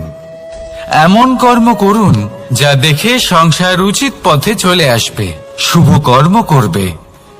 যদি আপনার মৃত্যুর পরে সংসার আপনাকে স্মরণ করে শিক্ষা লাভ করে, উচিত পথে চলে, প্রেরিত হয়, তাহলে আপনিও অমর হয়ে যাবেন। আসুন আমার সাথে ভালোবেসে বলুন, রাধা রাধা। কথায় আছে, যা কিছু অন্তর থেকে নিঃসৃত হয় তা অশুভ হয় না। অশুভ হলো সেই বোধ, সেই ইচ্ছে যা অন্তর থেকে নিঃসৃত হলেও কখনোই বিবেকের দ্বারা পরখ করা হয় না। এমনই একটা অনুভূতি হলো ক্রোধ। এই ক্রোধ আপনার বিবেকই হরণ করে নেয়, আপনার করুণা হরণ করে নেয়। আপনি ভাবনা চিন্তা করার যোগ্যতাই হারিয়ে ফেলেন।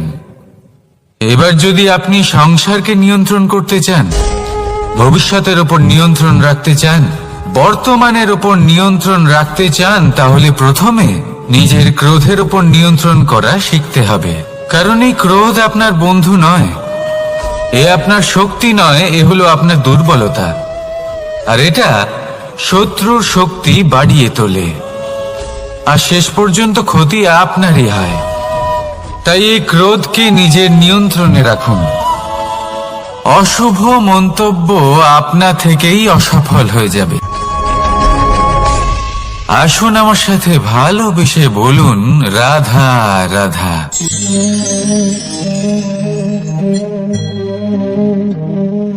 প্রশান্তি জড়িত নিদ্রা মানুষের জীবনের একটা অত্যন্ত গুরুত্বপূর্ণ সুখ এবং প্রয়োজনীয়তাও। দেখতে গেলে এই সংসারের প্রত্যেক পশু পাখি, প্রত্যেক জীব অবশ্যই নিদ্রা প্রাপ্ত করেন, কিন্তু মানুষ, যার মধ্যে বিচার বিবেচনা করার শক্তি অন্যদের থেকে অনেক বেশি, তার কিন্তু ঘুমের কিছু সমস্যা অবশ্যই হয়। কি বলেন? তাই তো। এবার এর কারণ কি? চিন্তা। এবার চিন্তা আমাদের সবার জীবনে আছে। আমরা সকলে জানি যে চিন্তা কখনো আমাদের সাহায্য করে না, তাও আমাদের জীবনে আছে। কেন? চিন্তার মাধ্যমে কি কখনো কোনো সমস্যার সমাধান হয়েছে? অর্থের চিন্তা করলে কি অর্থ লাভ হয়? ভবিষ্যতের চিন্তা করলে কি ভবিষ্যৎ ঠিক হয়ে যায়? স্বাস্থ্যের চিন্তা করলে কি স্বাস্থ্য নিজে থেকেই ঠিক হয়? হয় না। তাহলে এই সব কিছু থেকে আমাদের একটা ছোট্ট শিক্ষা অবশ্যই লাভ করা উচিত। আপনিও আপনার কাঁধ থেকে চিন্তার এই বোঝা নামিয়ে ফেলুন। আর ইচ্ছে, এই সব ইচ্ছে একত্রিত হয়ে আমাদের মনে চিন্তা উৎপন্ন করে। তাই এই চিন্তাগুলিকে ত্যাগ করুন। প্রকৃতির প্রেমের উপর বিশ্বাস রাখুন। মনে রাখবেন, যিনি চিন্তা মুক্ত হবেন তিনি চিতা মুক্ত হবেন। সুখের নিদ্রা প্রাপ্ত করুন, আর নিদ্রায় যাবার আগে আমার সাথে ভালোবেসে বলুন, রাধা রাধা। মহাদেব, সেই দেবতা যিনি মহান, যাকে দেবতাদের দেবতা বলা হয়, যিনি হলেন আমার আরাধ্য। কখনো আপনার মনে এই প্রশ্ন এসেছে যে শিবকেই কেন মহাদেব বলা হয়, অন্য কোনো দেবতাকে কেন বলা হয় না? সেই কারণে, কারণ মহাদেবের মধ্যে, ওনার মধ্যে এমন এক বিশেষ গুণ রয়েছে যা অন্য কারোর নেই। তা হলো নিঃস্বার্থ হয়ে মানুষের সেবা করা। যদি প্রয়োজন পড়ে, যদি সৃষ্টির পথে বিনাশের কালো মেঘ ছেয়ে থাকে, তখন নিজের প্রাণের চিন্তা না করে হলাহল পান করার জন্য প্রস্তুত থাকেন মহাদেব। আর এই অদ্বিতীয় ত্যাগের জন্যই শিবকে মহাদেব বলে ডাকা হয়। এবার যদি কোনো মানুষও নিঃস্বার্থ ভাবনার দ্বারা নিজেকে অর্পণ করে দেয় এই জগতের কল্যাণের জন্য, মানুষের সেবার জন্য, তাহলে তিনিও মহাপুরুষ, মহামানব হতে পারেন। যদি কেউ অভুক্ত থাকেন, তাহলে নিজের থালা থেকে অর্ধেক খাবার তাকে দিয়ে দিন। যদি কেউ অসুস্থ হন, তাহলে তাকে সেবা করার, চিকিৎসা করার চেষ্টা করুন। এই জীবন শুধু নিজের জন্য নয়, অন্যদের প্রতি, সমস্ত সংসারের প্রতি উৎসর্গ করুন। যদি এইসব মানুষ শিখে যান, তাহলে তিনি মহাদেবের পথে অগ্রসর হতে পারেন। যদি মানুষ নিঃস্বার্থ ভাবনার দ্বারা এই সংসারের সেবা করতে শিখে যান, তাহলে তিনি নিশ্চিত রূপে মহামানব অবশ্যই হতে পারবেন। আসুন আমার সাথে ভালোবেসে বলুন, রাধা রাধা। স্বর্ণ, হীরে, মুক্ত, মানিক, এই সব কিছুকে আগে পাথর বলা হতো। তাহলে এমন কি হলো যে এদের রত্ন বলা হয়? আর রত্ন তা বাস্তবে আসলে কি? এটা হলো সেই পাথর যাকে আগে আগুনের তাপ সহ্য করতে হয়েছে, পরখ করা হয়েছে, যাচাই করা হয়েছে, এদের কাটার চেষ্টা করা হয়েছে, কিন্তু তারা কখনোই নষ্ট হয়নি, বরং তারা আরো উদ্ভাসিত হয়েছে, আরো উজ্জ্বল হয়েছে, এই সংসারে আরো প্রকাশ ছড়িয়ে দিয়েছে। সেই জন্য এরা হলো এত অমূল্য, সেই জন্য এরা হলো বহুমূল্য, সেই জন্য এদের রত্ন বলা হয়। এবার মানুষের কাছেও এই নির্বাচনের অধিকার রয়েছে যে আমরা শুধু পাথর হয়ে থাকব নাকি রত্ন হয়ে থাকব। কিভাবে? আমাদের জীবনেও অনেক সমস্যা রয়েছে, বাধা আছে, বিপত্তি আছে। আমরা সেই বাধার তাপে উত্তপ্ত হই, এই সমস্যা আমাদের কাটার চেষ্টা করে। অনেক মানুষ বিভিন্ন পরিস্থিতি আমাদের ভাঙার চেষ্টা করে, কিন্তু আমাদের নষ্ট হলে চলবে না। যেভাবে এই রত্ন সমস্যার সম্মুখীন হয়ে পাথর থেকে রত্ন হয়েছে, সেইভাবেই আমাদেরও আমাদের সমস্যার সম্মুখীন হয়ে রত্ন হয়ে উঠতে হবে, এই সংসারে প্রকাশের স্রোত হয়ে উঠতে হবে। তাহলে এটাই করুন আর আমার সাথে ভালোবেসে বলুন, রাধা রাধা।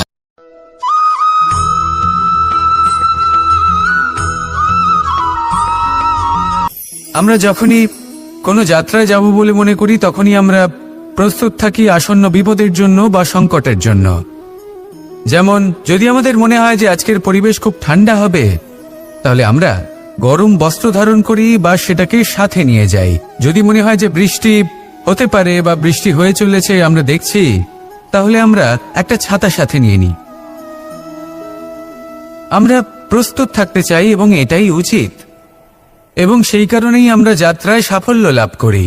কিন্তু যদি আমরা কথা বলি জীবনযাত্রা নিয়ে, যা কিনা সব থেকে বেশি গুরুত্বপূর্ণ, তাহলে তার জন্য আমরা পূর্ণরূপে প্রস্তুত থাকি না।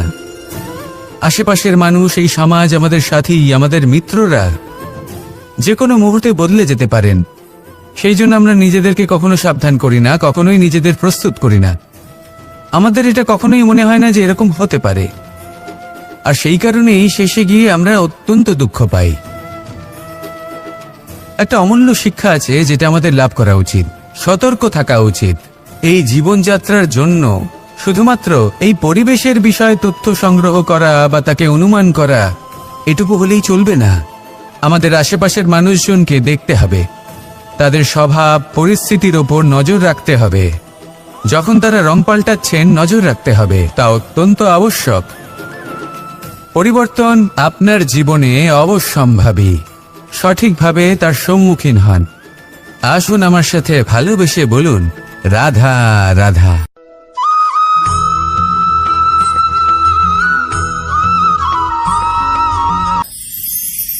ঈশ্বর আসলে কে? সংসারের বেশিরভাগ মানুষের কাছে ঈশ্বর হলেন এই সংসারের রচয়িতা, পালনকর্তা।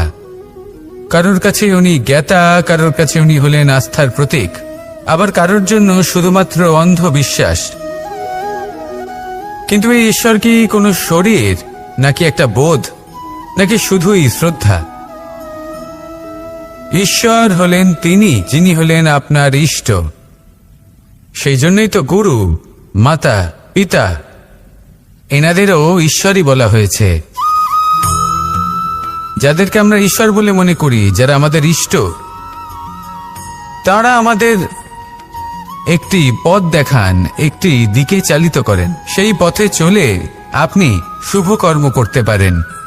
আর যখন কোনো ব্যক্তি তার ঈশ্বরের আদেশ পালন করেন, তখন সে নিজে থেকেই শুভ পথে অগ্রসর হয়ে যান।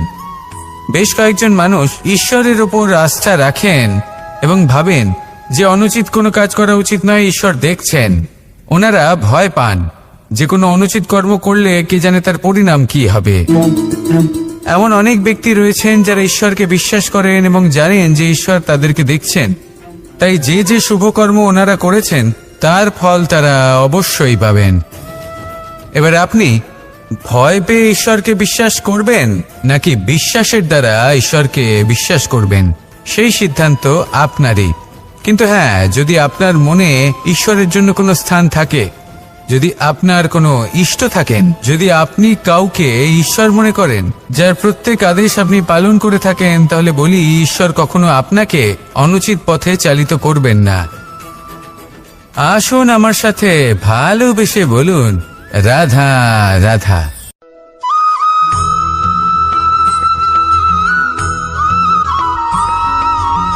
আমি রথে যাত্রা করি, তাতে বারবার পথে থামি আর দেখি যে আমি অনুচিত দিকে যাচ্ছি না তো, আমি উচিত পথেই যাচ্ছি তো। কারণটা কি? কারণ হলো যাতে আমি পথভ্রষ্ট না হয়ে যাই। জীবনযাত্রাতেও এটাই প্রয়োজন। জীবনযাত্রায় ভোগবিলাসের পথে হারিয়ে যাওয়া খুব সহজ। বারবার থেমে আপনাকে দেখতে হবে, নিজেকে কিছু প্রশ্ন করতে হবে। আমি কি আজ সেই কর্মই করছি যেটা আমি করতে চেয়েছিলাম? আমি কি আজ সেই জীবন যাপন করছি যেমন আমি যাপন করতে চেয়েছিলাম? যদি এই প্রশ্নগুলোর উত্তর হ্যাঁ হয়, তাহলে এগোতে থাকুন, নয়তো থেমে যান এবং বিচরণ করুন। মনে রাখবেন, এই সংসার অত্যন্ত জটিল আর এতে হারিয়ে যাওয়া অত্যন্ত সরল। সেই জন্য নিজে থেকে বারবার থামা এবং জীবন চিন্তন করা অত্যন্ত আবশ্যক। তাহলে সেটাই করুন আর আমার সাথে ভালোবেসে বলুন, রাধা রাধা।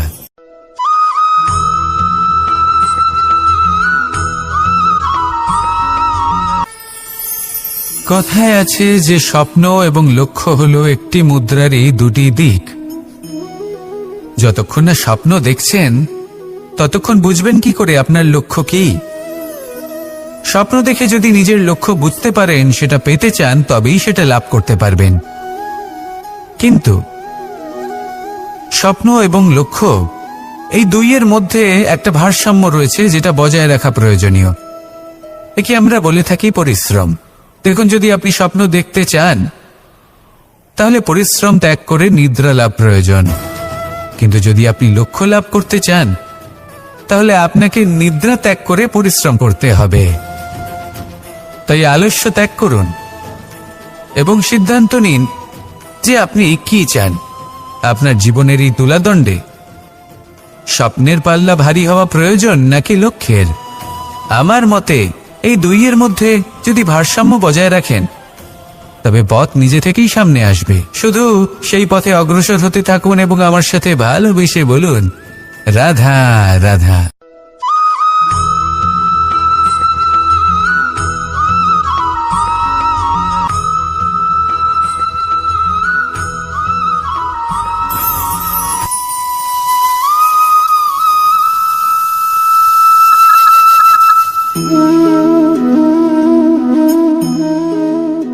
মোহনের বাঁশির এই সুর, এই সঙ্গীত কার না পছন্দ হয়?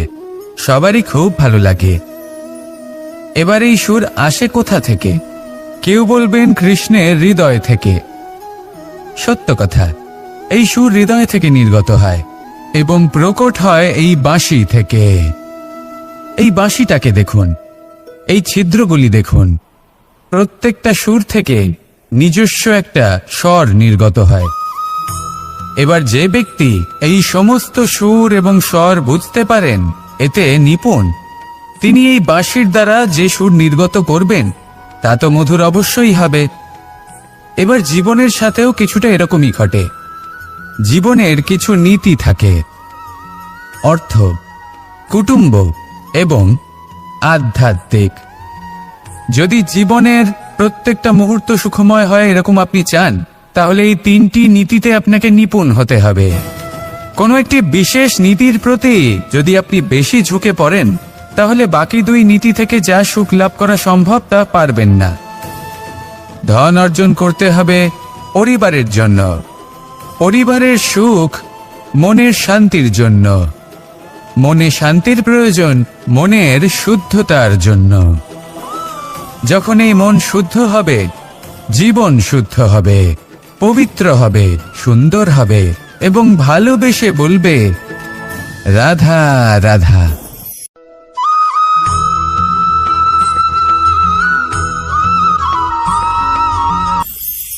আপনারা সবাই একটা গাছের পাতাকে দেখুন। যতক্ষণ পর্যন্ত ও গাছের সাথে মানে গাছের ডালের সাথে জুড়ে থাকে সে সবুজ থাকে, বাতাসের সাথে সে নড়তে থাকে। যতক্ষণ পর্যন্ত ও সূর্য থেকে পাওয়া রশ্মির শক্তি গাছে পৌঁছে দেয় ততক্ষণ ও ডালের সাথে যুক্ত থাকে। কিন্তু যখন সেই পাতা শুকিয়ে যায় তখন তার কোনো গুরুত্ব থাকে না। সেই পাতা গাছের ডালে এবং বৃক্ষের কাছে বোঝা হয়ে থেকে যায়। এবং এমন এক সময় আসে যখন সেই ডালটি শুকনো সেই পাতাকে পরিত্যাগ করে। এটাই আমরা এই প্রকৃতিতে দেখি এবং এটাই হলো সত্য। আর এটাই আমাদের জীবনে খুব বড় একটা শিক্ষা। যদি আপনিও নিজের জীবনে নিজের আপনজনদের কাছে বোঝা স্বরূপ হয়ে দাঁড়ান, তাহলে তারা আপনাকে যতই ভালোবাসুক না কেন, ওনারা যদি নাও চান তাহলেও এমন এক দিন আসবে যখন আপনার আপনজন আপনাকে পরিত্যাগ করবে। সেই জন্য সবসময় আত্মনির্ভর হয়ে ওঠার চেষ্টা করুন, নিরন্তর পরিশ্রম করতে থাকুন। কারোর উপর বোঝা হয়ে থাকবেন না, বরং তার সাথে মিলে দায়িত্ব পালন করুন। এমনটা করবেন তাহলে আপনার সম্মানও বজায় থাকবে এবং সম্পর্কের মধ্যে আপনার মূল্যও বজায় থাকবে। আসুন আর আমার সাথে ভালোবেসে বলুন রাধা রাধা।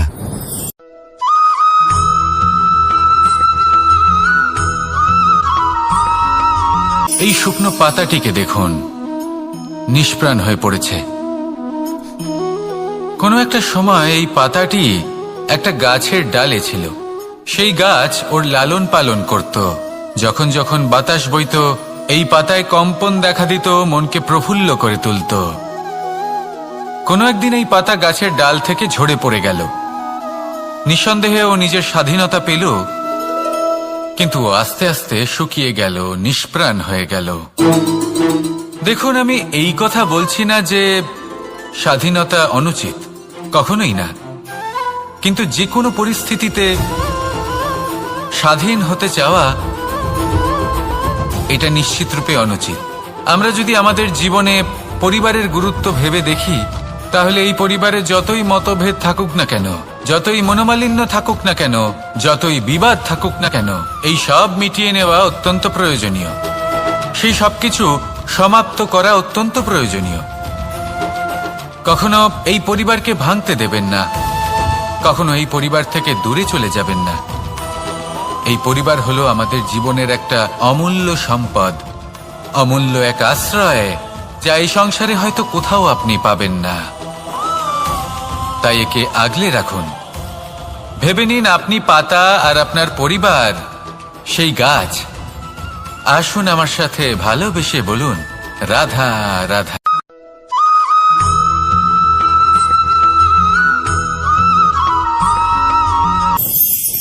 প্রেম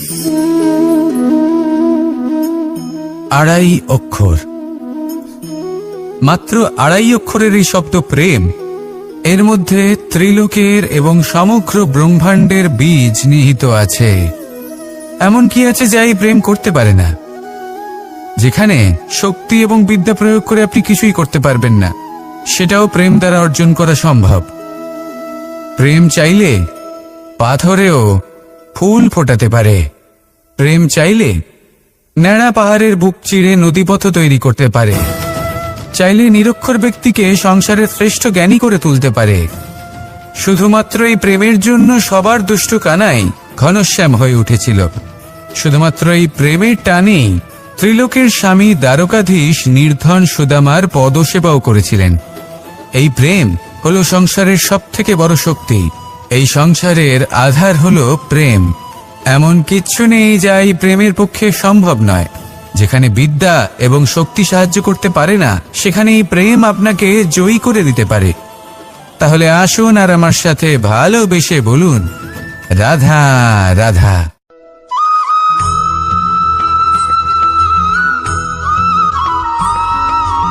দীপাবলি আমাদের সবথেকে বড় উৎসব। শ্রীরাম রাবণকে পরাস্ত করে 14 বছরের বনবাস কাটিয়ে আবার অযোধ্যায় ফিরে এলেন অমাবস্যার রাত্রে। অযোধ্যায় সবাই খুব প্রসন্ন ছিলেন, খুবই উৎসাহিত ছিলেন। অযোধ্যায় সহস্র প্রদীপ প্রজ্বলিত করা হয়েছিল এই উৎসবে। একে আমরা দীপাবলি বলে থাকি। এবার এই বিষয়ে আমরা সকলে জানি। আপনি কি এটা জানেন যে শ্রীরাম বাস্তবে অমাবস্যার এক রাত আগেই অযোধ্যায় পৌঁছে গেছিলেন? সবার সামনে অমাবস্যার রাতে এসেছিলেন। এর কারণ কি? শ্রীরাম প্রমাণ করতে চেয়েছিলেন যে যে কোনো সময়, দিন হোক বা রাত, শুভ বা অশুভ হয় না। শুভ অশুভ কিছু থাকলে তা হলো মানুষের চিন্তা, তার ভাবনা, তার নির্বাচন আর তার কর্ম। নিজেই দেখে নিন। শ্রীরাম অর্থে দীপাবলি বলা যেতে পারে। তাহলে নিজের পরিবারের সাথে দীপাবলি পালন করুন। আপনাদের শুভেচ্ছা জানাই। আসুন আর আমার সাথে ভালোবেসে বলুন, রাধা রাধা।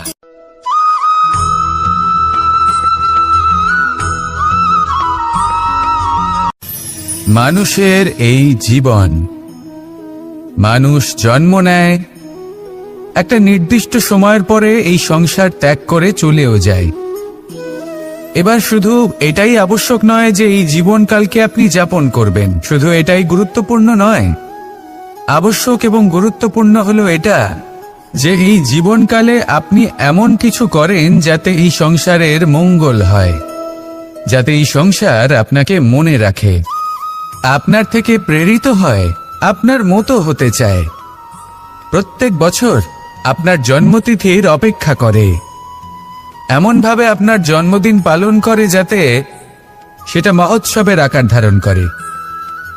এবার এই জন্মদিন এমনি এমনি মহোৎসবে পরিণত হয় না। তখন হয় না যখন কোনো ব্যক্তি রাজার রূপে বা কোনো গোয়ালার রূপে জন্মগ্রহণ করে। তখন পরিণত হয় যখন একজন মানুষ জন্মগ্রহণের পরে এই সংসারকে কোনো শিক্ষা দিয়ে যান। কিভাবে একজন মানুষ গোয়ালা থেকে রাজা হতে পারে, কিভাবে একজন মানুষ অসত্য থেকে সত্যের পথে চলতে শুরু করেন, অধর্ম থেকে ধর্মের পথে চালিত হতে পারেন, কিভাবে অন্ধকার থেকে প্রকাশের দিকে যেতে পারেন, কিভাবে নিজের আত্মাকে পরমাত্মার সাথে মিলিত করতে পারেন। তা সে রামনবমী হোক বা জন্মাষ্টমী হোক, তাদের জীবনের সাথে জড়িত প্রত্যেক মুহূর্ত একটা পরবের আকার ধারণ করে। তাহলে আপনিও এইভাবে নিজের জীবন যাপন করতে থাকুন। এই সংসারে শুধু ভালোবাসা বিতরণ করুন, কিছুটা এমন ভাবে বিতরণ করুন যাতে আপনি এই সংসার থেকে চলে যাওয়ার পরেও এই সংসারে আপনি শুধুই ভালোবাসা বিতরণ করতে পারেন। যদি আপনি এরকম করেন, সংসারকে প্রেরণা দেন, তাহলে আপনার জীবনও রাধা কৃষ্ণের প্রেমের মতোই অলৌকিক এবং দৈব হয়ে উঠবে। আসুন আর আমার সাথে ভালোবেসে বলুন, রাধা রাধা।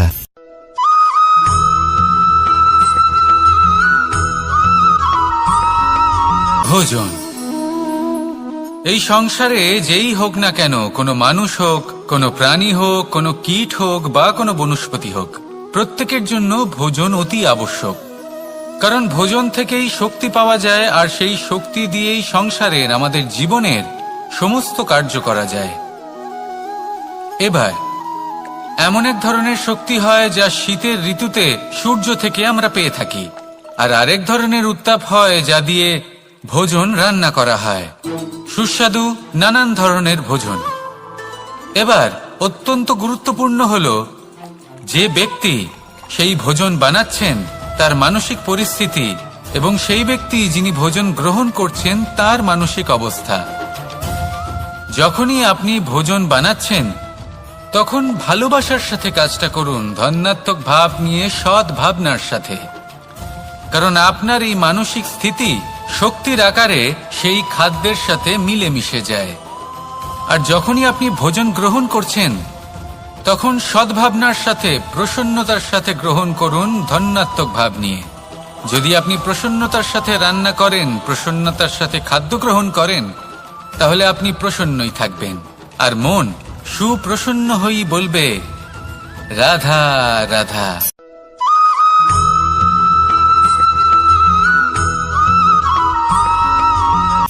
কথায় আছে সংসারে নাকি সকল রোগের ওষুধ আছে। যদি আপনি নিজের শরীরকে ভালোবাসেন তাহলে ব্যায়াম করুন। যদি নিজের নিঃশ্বাস